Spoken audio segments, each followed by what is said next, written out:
یہ میری خوش قسمتی کہ میں حضور کا امت ساری زندگی اس کا شکریہ ادا کرتا رہوں تو کہ شکر ادا ہم حضور کی امتی نبی انتظار کرتے رہے، نبی منتظر رہے۔ حضرت خلیل اللہ کی بارگاہ میں پکار رہے ہیں، ربنا وابعث فیہم رسولا، مالک رسول بھیج دے۔ کوئی کہتا ہے لیسا بفظ ولا بغلظ، وہ ترشرو نہیں ہوگا، سخت مزاج نہیں ہوگا، ماتھے پہ شکنے لانے والا نہیں ہوگا، وہ پیار بانٹنے والا ہوگا، بس وہ آیا جا رہا ہے۔ حضرت عیسیٰ نے تو نام بھی بتا دیا نا، مبشرم برسول یاتی من بعد اسمہ احمد، لوگوں میں جا رہا ہوں، چلو نام بھی بتا دیتا ہوں، میرے بعد جو آنے والا اس کا نام احمد ہوگا۔ نبی انتظار کرتے رہے، 12 نبیوں نے انتظار کیا حضور کی امت میں ہونے کے لیے، تمنا کی۔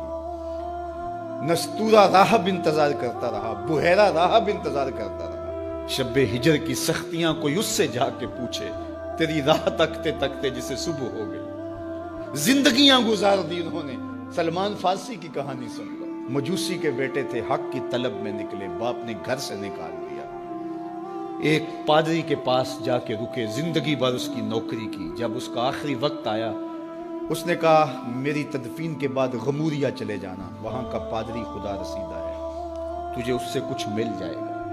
کہتے میں وہاں سے غموریا آ گیا، پھر اس پادری کی ساری زندگی خدمت کی۔ جب وہ مرنے لگا تو اس نے کہا کوئی ایسا شخص نہیں ہے جس کے پاس اب میں تجھے بھیجوں، لیکن نبی آخر الزمان کے ظہور کے لمحے آ گئے۔ تو یہاں سے یثرب چلا جا، وہ اس نبی کی ہجرت گاہ ہوگی، تیری زندگی سنور جائے گی، تو نے بڑی محنت کی ہے، بڑی نوکری کی ہے میری۔ کہتے میں نے اس کو کہا کہیں ایسا نہ ہو میں دھوکہ کھا جو مجھے کوئی نشانی بتا دے۔ اس نے کہا 3 نشانیاں، ایک صدقہ نہیں لے گا، دوسرا ہدیہ رد نہیں کرے گا، تیسرا 2 کندھوں کے درمیان مہر نبوت ہو۔ کہتے ہیں میں نے اس کی تدفین کی، یثرب کی جانب جاتے ہوئے ایک قافلے میں شامل ہو گیا۔ انہوں نے مجھے پکڑ کے اپنا غلام بنا لیا، لیکن میرے پہ مہربانی یہ کی کہ مجھے بیچا جا کے مدینے میں۔ ایک یہودی نے مجھے خرید لیا، میں اس کے باغ میں گوڈی کرتا تھا، کام کرتا تھا، کھجوریں توڑتا تھا، لیکن میں انتظار میں تھا کہ کبھی وہ نبی آخر الزمان آئے تو مجھے دید ہو، کبھی عرش پر، کبھی فرش پر، کبھی ان کے در، کبھی در بدر۔ غم عاشقی تیرا شکریہ، میں کہاں کہاں سے گزر گیا۔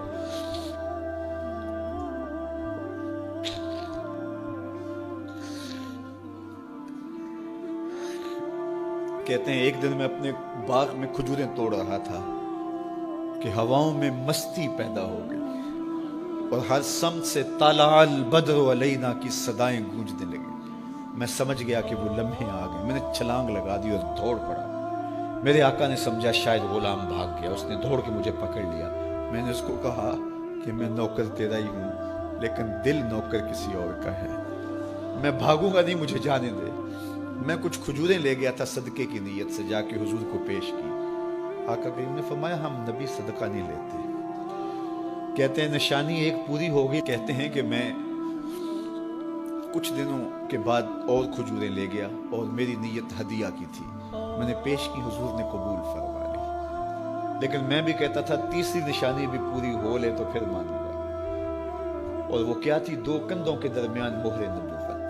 کہتے ہیں ایک دن حضور میرے باغ میں آئے اور آقا کریم نے اپنے مبارک کندھے پہ چادر رکھی ہوئی تھی اور چادر کی اوٹ میں مہر نبوت چھپی ہوئی تھی، اور میں پیچھے ہو کے دیکھتا تھا، اور میری آرزو یہ تھی کہ کوئی تیز جھونکا ہوا کا آئے اور چادر ہٹ جائے اور میں مہر نبوت کی زیارت کر لوں۔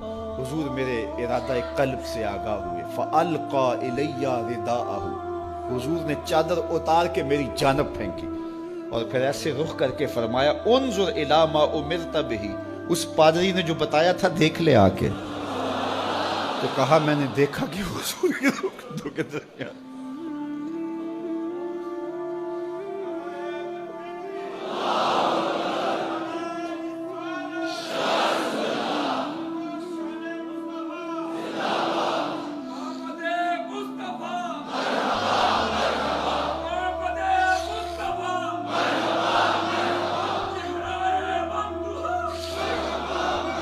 شب ہجر کی سختیاں کوئی اس سے جا کے پوچھے، تیری راہ تکتے تکتے جسے صبح ہو گئی۔ ہم نے تو کوئی انتظار نہیں کیا نا، ہم نے تو کوئی دکھ نہیں سہا، ہم سوئے تھے مقدر جاگ اٹھے، ہمارے والد مسجد سے مولوی صاحب کو بلا لائے، انہوں نے کان میں آ کے کہا مبارک ہو تو حضور کا نوکر بن کے آ رہا۔ میرے والد گرامی ایک شعر جھوم کے پڑھا کرتے تھے، محمد جانے جانا ہے پیغمبر ہو تو ایسا ہو، رسولوں کی بشارت سے مبشر ہو تو ایسا ہو، امر توقیر کا سب کو موقر ہو تو ایسا ہو، کیا ہم کو غلام ان کا مقدر ہو تو ایسا ہو۔ میں اپنے مقدر پہ قربان نہ جاؤں، آپ اپنے مقدر پہ نثار نہ جائیں، ہمیں وہ نبی ملا جو نبیوں کا نبی۔ بنو سعد کے مقدر بھی جاگ اٹھے، اللہ اکبر، کیا وہ خوش نصیب وادیاں تھیں، کیا وہ خوش بخت پہاڑ تھے بنو سعد کے، جہاں حضور نے زندگی کے ابتدائی سال گزارے۔ اللہ اکبر۔ حضرت حلیمہ سعدیہ کہتی ہیں جب میں حضور کو گھر لے گئی تو میرے گھر میں روشنیاں آ گئیں، باقاعدہ عورتوں نے کہا حلیمہ تو اتنی امیر ہو گئی ہے رات کو بھی دیا نہیں بجھاتی۔ بڑے امیر کبیر گھرانوں میں بھی رات کو لوگ دیا بجھا دیا کرتے ہیں، لیکن تو اتنی ہی امیر ہو گئی ہے کہ رات کو بھی تیرے گھر کا دیا نہیں بجھتا۔ تو حلیمہ سعدیہ نے کہا آؤ میں تمہیں بتاؤں میرے گھر میں دیا کون سا روشن۔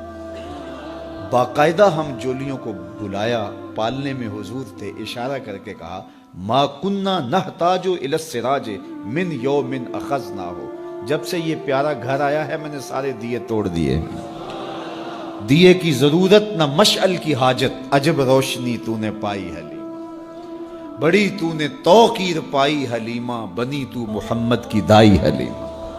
کہا ما کننا نحتاج الی السراج من یوم اخذناہ، جب سے یہ پیارا گھر میں آیا ہے میں نے سارے دیے توڑ دیے۔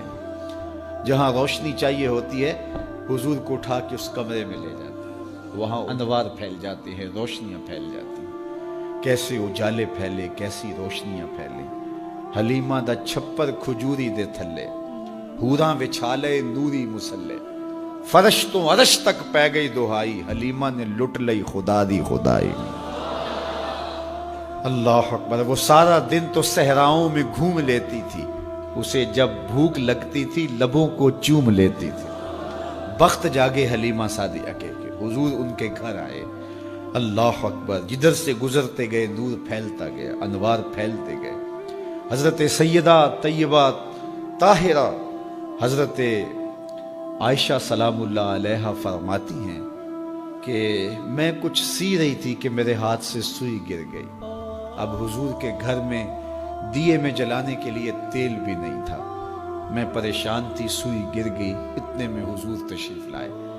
حضور مسکرائے، کہتی ہے میں نے گمی ہوئی سوئی تلاش کر لی۔ اللہ اکبر۔ تو یہ روشنی تھی، یہ انوار تھے۔ اللہ اکبر۔ اذا ضحک یتلالع فی الجدر، جب حضور مسکراتے تھے سامنے والی دیواروں پہ عکس پڑتا تھا۔ اللہ اکبر۔ جب مسکراتے تھے نور پھیل جاتا تھا۔ اذا تکلم رؤیا کالنور یخرج من بین ثنایاہ، حضور کے سامنے والے دانتوں میں ہلکا سا فاصلہ تھا، اور جب آقا کریم گفتگو کرتے تھے وہاں سے نور کی کرنیں چھن چھن کے نکلتی تھیں، انوار پھیل جاتے تھے۔ ایسا نوری ماحول، ایسا نورانی چہرہ۔ حضرت ابو ہریرہ بولے کل قمر لیلۃ البدر لم ارى قبلہ ولا بعدہ مثلہ، کیا پوچھتے ہو، 14ویں رات کا چمکتا ہوا چاند تھے میرے حضور۔ پھر کہا نہیں نہیں نہیں، حضور جیسا نہ پہلے دیکھا نہ بعد میں دیکھا۔ حضرت حسان بن ثابت پاس کھڑے تھے، کہا دیکھتے کیسے، کسی ماں نے جنم دیا ہوتا تو دیکھتے۔ خدا نے وہ سچا ہی پن چھڑیا جدے وچ محمد نو ٹالیا سی، حسینہ جمیلہ دا منہ موڑ دیتا، محمد بنا کے قلم توڑ دیتا۔ مثل او در عالم امکان متصور نیست، حضرت شیخ مجدد کہتے ہیں حضور کی مثل بزم عالم میں ممکن ہی نہیں ہے، ہو ہی نہیں سکتا۔ اور اقبال کا لہجہ بھی دیکھیے، رخ مصطفیٰ ہے وہ آئینہ کہ اب اس سا دوسرا آئینہ نہ کسی کی بزم خیال میں نہ دکان آئینہ ساز میں۔ تو وہ پیکر تراشا، وہ پیکر تراشا، مکھ چند بدرشا شانی ہے، متھے چمک دی لاٹ نورانی ہے، کالی زلف تیک مستانی، مخمور رکھی ہند مد بھری، کیسا جمال دیا، کیسا حسن دیا۔ اچھا بریلی کے امام سے بھی پوچھ لیجئے، اللہ اکبر، بل بل نے گل ان کو کہا، کمری نے سروے جاں فضا، بلبل کی منتہائے پرواز تو یہی ہے نا، کسی کو پھول کہتے، بل